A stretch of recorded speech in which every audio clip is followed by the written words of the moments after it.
So this is the last time you're going to see this thing out of that Jeep. What's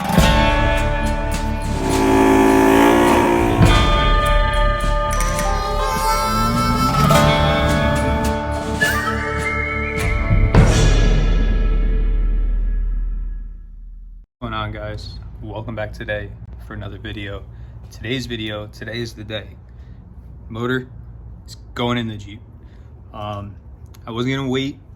I'm just gonna be very careful with my back and everything. I'm gonna try to strap it up on the hoist as level as possible and just get it in there. My goal for today is to just get it in there on the motor mounts and lined up with the trans. This whole video is going to be from start to finish, but for today, for me, I just want to get it in there and get it laid in place. This way I don't have to do that later, because that's the hardest part, honestly. The rest of the stuff is, just attach things. It's really not that big of a deal. So I'm going to hop right into this. I'm going to get it strapped up onto the hoist, and I'm going to start getting it in the Jeep. So I'll show you guys where I strap and everything, and then we'll get it in there. All right, so I got a longer bolt to go in the intake exhaust where I put the chain, and then I put the chain over there where the coil pack used to mount. Obviously you guys seen that I have the Viper coil mod, so I really don't care about those threads, so I put a bolt in there. I was going to go to the alternator bracket, but it's just the bolt's too short and I don't have a bolt for it. The only thing that I see being a pain is the motor's tilted forward, so it might be a pain to line up, but I'll get it done. I'm not too concerned about it. I just want to get it in here, so that's what we're going to do. So you guys don't forget to put your dowel pins back in. There's one here and one on the other side. Make sure you don't forget this cover, this dust cover for the transmission, the bell housing cover.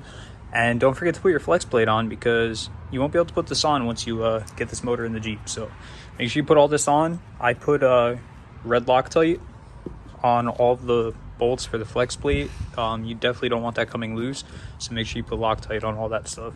Okay, so this is the last time you're going to see this thing out of that Jeep. Next time you see this out, it'll be to put that in, which is going to be fully built, but that's after this Mustang gets done. Really want this car back on the road, so that's going to be on the back burner for now. But right now we're focusing on getting this thing in there. So this is going to be a pain in the ass to line up.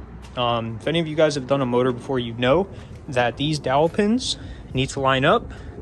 Pain in the butt to do, but I want to get it in there. I want to get the motor mounts on it, get it sitting where it's supposed to sit, bolted to the bell housing, and then that'll be it for today. Same video, you guys will see the rest of the install and the first start. All right, guys, so don't mind my left eye. I was finishing up the motor in the Jeep. I didn't really get to record much. So what happened was, I winded up when I was putting my exhaust on, a piece of rust fell in my eye, and I literally just got back from the doctor. They went in, grabbed the piece that was in my eye, took it out. I have a large scratch on my cornea, so they told me a couple days for it to feel normal-ish again. I had to take these eye drops and stuff, but the Jeep is just about 75% back together. Can't really work on it tonight. It's already dark, and honestly I kind of just want to go lay down with how bad this hurts. The lady actually told me that the scratch cornea is more painful than a heart attack, so that's something good to know, I guess. Like, if I ever have a heart attack, at least I know it'll be less painful than my eyeball. But yeah, so I'll show you guys what I have done. Like I said, I didn't really get to record much, but I'm definitely going to record the first start and everything like that. I kind of just want to get it done. We got a nice couple days here where I am, and I really want to get it done before we start getting snow. I know the Subaru is all-wheel drive, but this thing is a beast in the snow. Like, this thing is absolutely awesome in the snow, so I definitely just want to finish it up. But I just want to say thank you for all your support. A lot of you have been dropping comments on my videos and everything like that. I do have an issue with the Amazon affiliate. I won't be posting any links until I'm at 500 subscribers.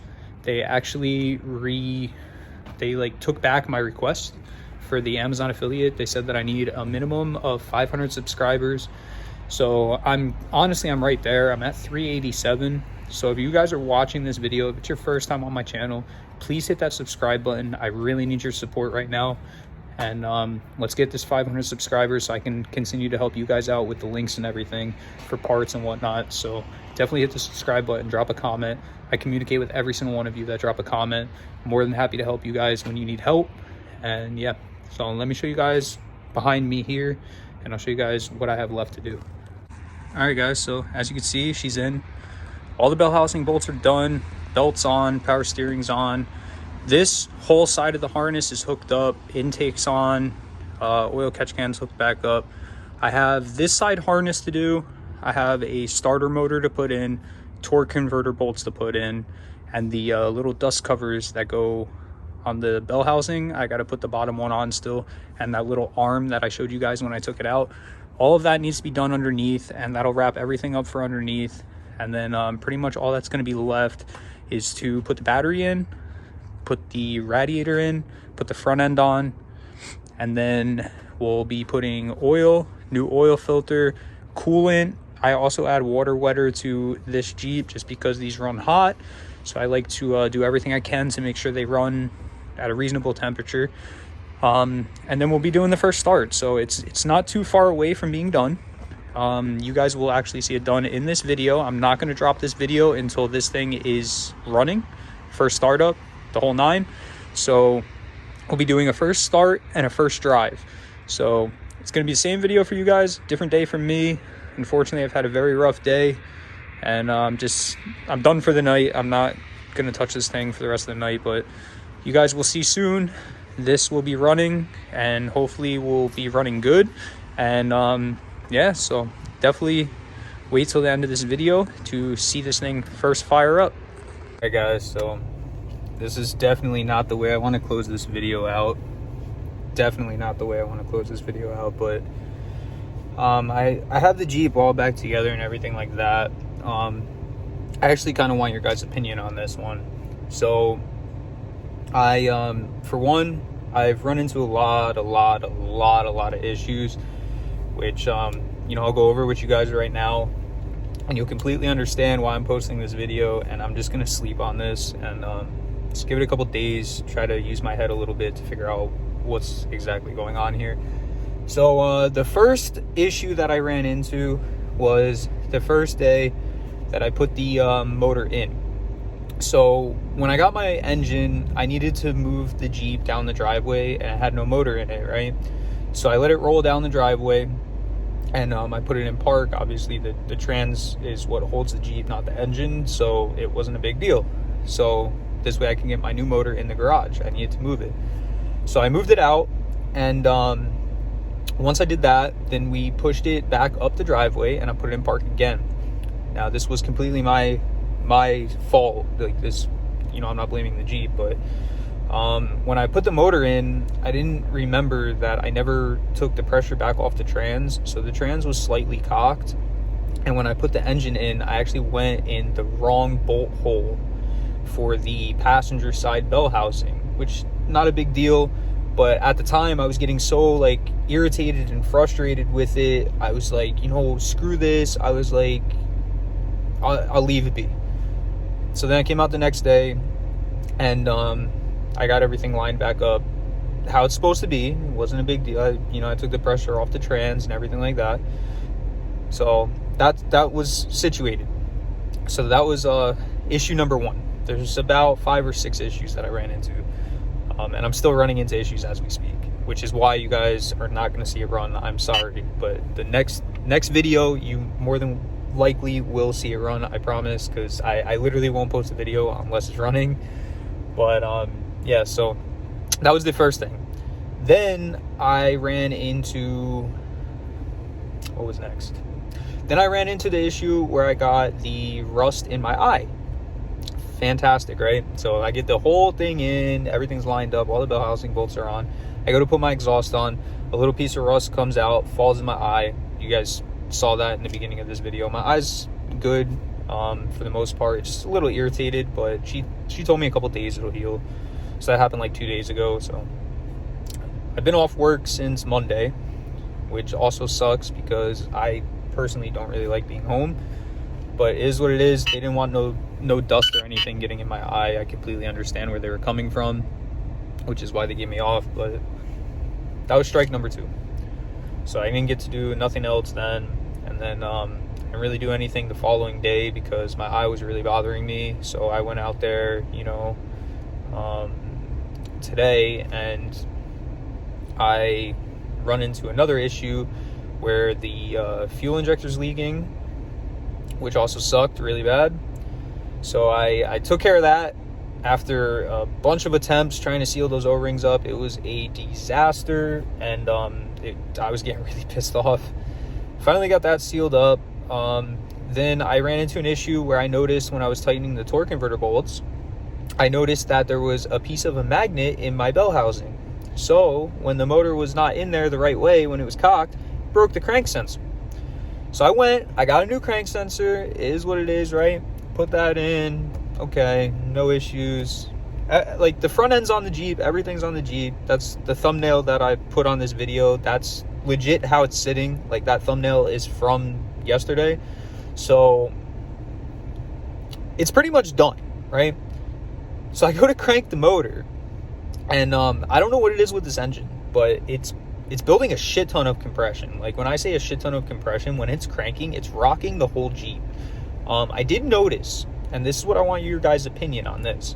I did notice when I took the motor apart, there was Sharpie writing on all the rod caps, almost like bearing tolerances were wrote in there or something like that. I'm not too sure if that motor's stock. It could be a poor man's stroker, which is a 4.2 crank, 4.0 rods, 4.0 pistons.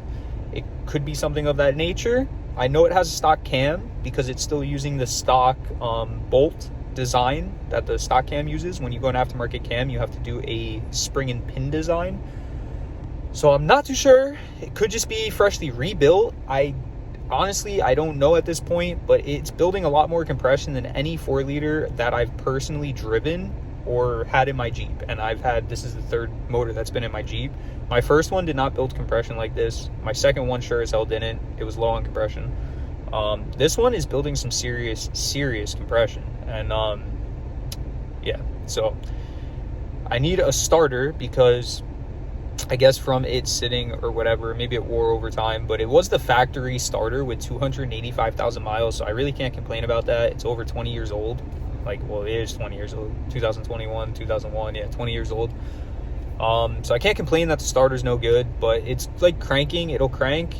And like I said, it's building a lot of compression, so it's really, really difficult to turn the motor. I can spin it freely by hand, so I know there's no issue, but it's just building a ton of compression, which is, I've never really seen a 4-liter build that much compression. So when it's starting, it's going and then starts grinding. And I'll post some pictures right now.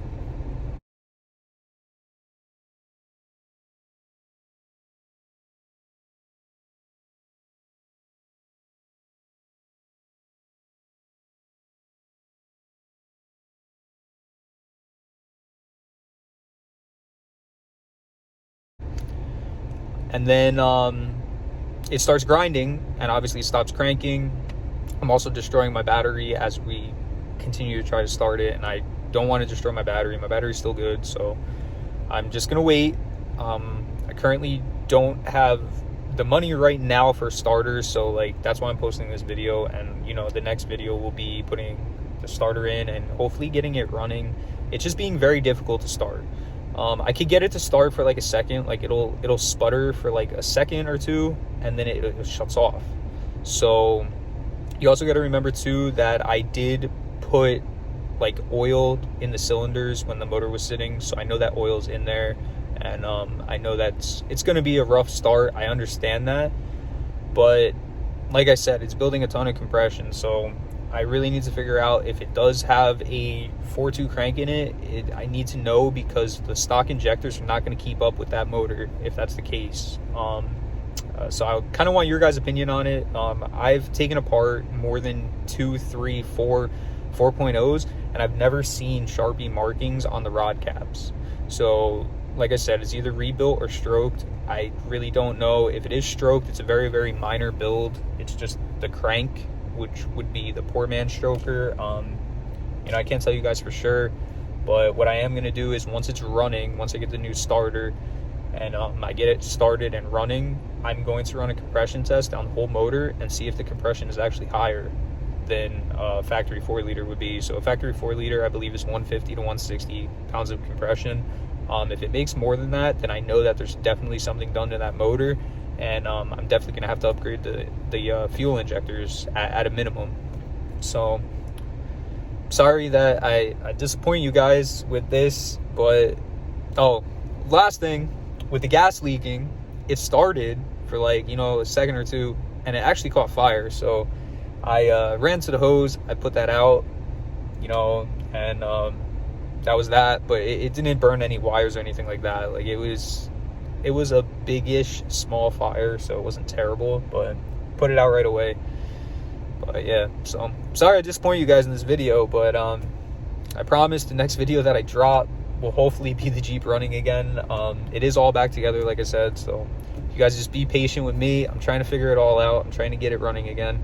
I didn't have this issue the last time I put a motor in it. It honestly, like, I put the motor in and it fired right up. There was no issues at all, so I don't know why it's being so difficult for me now, but we'll get it figured out. And I hope you guys continue to watch the videos, like, comment, subscribe. I love communicating with you guys, so if you have any questions for me, or if you have any advice for me about those Sharpie markings on the rod caps, definitely let me know. If I can find a picture of the rods, maybe I can pull one out of one of my older videos. I will post it at the end of this video. If I can't find it, then obviously I won't post it. But yeah, so I hope you guys enjoyed this video, and until next time, peace.